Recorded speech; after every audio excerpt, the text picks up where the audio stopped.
रविवार दिनांक 31 मार्च 2024 रोजी वडगाव सहानी या ठिकाणी डिसेंट फाउंडेशन पुणे व inner wheel club of Narayangaon यांच्या संयुक्त विद्यमाने आयोजित मोफत ब्रेस्ट कॅन्सर पूर्व तपासणी शिबिरामध्ये डॉक्टर अमेय डोके महिलांना मार्गदर्शन करताना बोलत होते। यावेळी 38 महिलांची तपासणी करण्यात आली। महिलांच्या शरीरावरील कोणतीही गाठ, व्रण हा कॅन्सर नसतो। मनात भीती व लाज न बाळगता तपासणी करून घ्या। पहिल्या दुसऱ्या स्टेजमध्ये कॅन्सर असेल तर तो बरा होतो। काळजी न करता आपली आरोग्य तपासणी निसंकोचपणे करून घ्या, कारण तुम्ही कुटुंबाचा आधार आहात।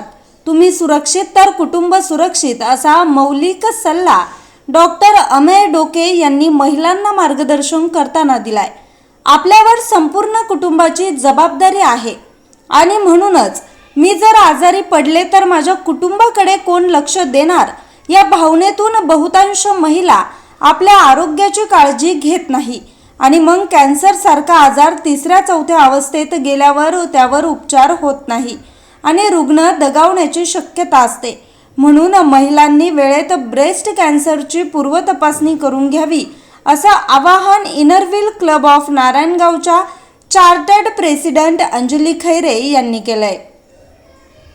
या प्रसंगी डॉक्टर अमेय डोके, डिसेंट फाउंडेशनचे संस्थापक जितेंद्र बिडवई, सचिव Fakir Atar, inner wheel club of नारायणगावच्या चार्टर्ड प्रेसिडेंट अंजली खैरे, सरपंच वैशाली तांबोळी, संचालक आदिनाथ चव्हाण, सेक्रेटरी रश्मी थोरवे, खजिनदार सुनीता चासकर, युवा फाउंडेशनचे अध्यक्ष सुनील शिंदे, तंटामुक्ती अध्यक्ष खंडू शिंदे, विविध कार्यकारी सोसायटीचे चेअरमन मधुकर भोर, तपासणी तज्ज्ञ सपना बेलवटे, शुभांगी आराक, मदन वाबळे, पंकज शिंदे, मंगेश वाबळे, कल्याणी वाबळे, प्राथमिक शिक्षक राजेंद्र बेलवटे आदी मान्यवर व महिला भगिनी मोठ्या संख्येने उपस्थित होत्या।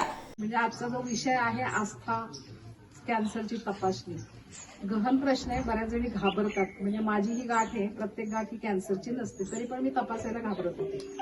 निघालच तर काय करायचं, पुढचे प्रश्न असतात। पण खरं पाहिलं तर ही तपासणी खूप गरजेची असते, कारण पहिली स्टेप असेल तर माणूस एकदम बरा होऊ शकतो आणि हे आपण डेअरिंग करून तपासणीला गेल्याशिवाय आपल्याला कळणारच नाही।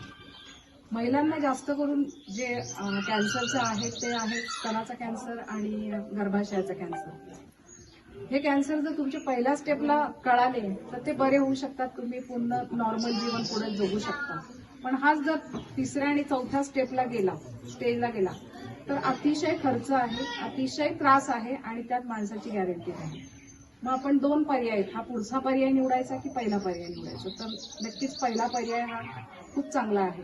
आणि आपण काम करत असतो, घरातलं असेल बाहेरचं असेल, या कामातून आपण म्हणत नाही की आहे मी तर बरी, मी कशाला तपासणी करायला पाहिजे। प्रत्येकाला तेच वाटतं, कॅन्सर हा कशाने होतो। न्यूज रिपोर्टर रामकृष्ण भागवत, आज 24 तास, वडगाव सहानी।